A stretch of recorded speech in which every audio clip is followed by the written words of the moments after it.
घेऊनिया पंचारती करू बाबा सियारती, करू साई सियारती, करू बाबा सियारती. उठा उठा हो बांधव, ओवाळू हारकु माधव, साईर माधव, ओम ओवाळू हारकु माधव. करुनिया स्थिर मन पाहू गंभीर हे ध्यान, साईंचे हे ध्यान पाहू गंभीर हे ध्यान.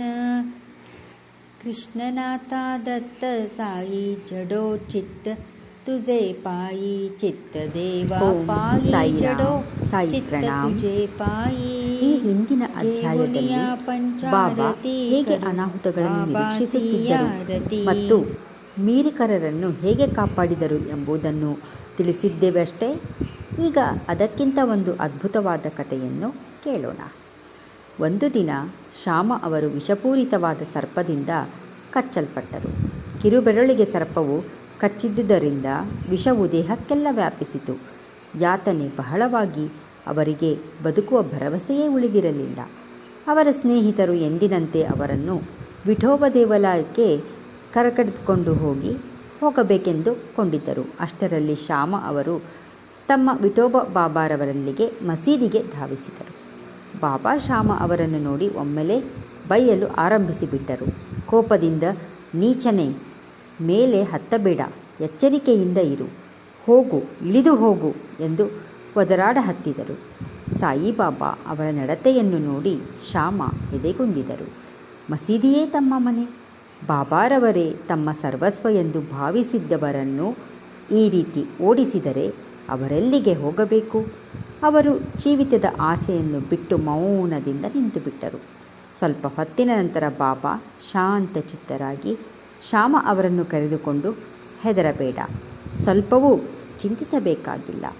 ದಯಾಮಯನಾದ ಫಕೀರನು ನಿನ್ನನ್ನು ರಕ್ಷಿಸುತ್ತಾನೆ. ಮನೆಗೆ ಹೋಗಿ ಸುಮ್ಮನೆ ಕುಳಿತುಕೋ. ನನ್ನ ಮಾತಿನಲ್ಲಿ ನಂಬಿಕೆ ಇಡು, ಚಿಂತೆ ಬಿಡು ಎಂದು ಹೇಳಿದರು. ನಂತರ ಕಾಕಾ ಸಾಹೇಬ ತ್ಯಾತ್ಯಾ ಪಾಟೀಲರನ್ನು ಕರೆದು, ಶ್ಯಾಮನು ತನಗೆ ಬೇಕಾದ ಆಹಾರ ತಿನ್ನಲಿ, ಬೇಕಾದ ಹಾಗೆ ಅಡ್ಡಾಡಲಿ, ಆದರೆ ರಾತ್ರಿ ಮಲಗಿಕೊಳ್ಳುವುದು ಬೇಡ ಎಂದು ಹೇಳಿ ಕಳುಹಿಸಿದರು.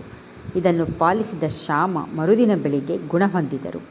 ಬಾಬಾರವರು ಹೋಗು ಹೋಗು, ಇಳಿದು ಹೋಗು ಎಂದು ಹೇಳಿದುದು ಶ್ಯಾಮ ಅವರಿಗಲ್ಲ, ಅದು ಸರ್ಪಕ್ಕೆ ಮತ್ತು ಅದರ ವಿಷಕ್ಕೆ ನೇರವಾಗಿ ಆಜ್ಞೆಯಾಗಿತ್ತು ಎಂಬುದನ್ನು ನಾವು ಗಮನಿಸಬೇಕು. ಇತರರಂತೆ ಅವರು ಮಂತ್ರಪ್ರಯೋಗ ಉಪಯೋಗಿಸಲಿಲ್ಲ. ಅವರ ಮಾತುಗಳೇ ಮಂತ್ರಗಳಾಗಿದ್ದವು. ಯಾರು ಈ ಕಥೆಯನ್ನಾಗಲಿ ಅಥವಾ ಇದೇ ಥರದ ಬೇರೆ ಕಥೆಯನ್ನಾಗಲಿ ಕೇಳುವರೋ ಅವರ ಬಾಬಾರಲ್ಲಿ ದೃಢನಂಬಿಕೆ ಉಂಟಾಗುವುದು. ಈ ಮಾಯೆ ಎಂಬ ಸಂಸಾರ ಸಾಗರವನ್ನು ದಾಟಲು ಸುಲಭವಾದ ಸಾಧನವೆಂದರೆ ಬಾಬಾರವರ, ಸಂತ ಹಾಗೂ ಅವಧೂತರ ನಾಮಸ್ಮರಣೆಯಲ್ಲವೇ? ಓಂ ಸಾಯಿರಾಮ್, ಸಾಯಿ ಪ್ರಣಾಮ್.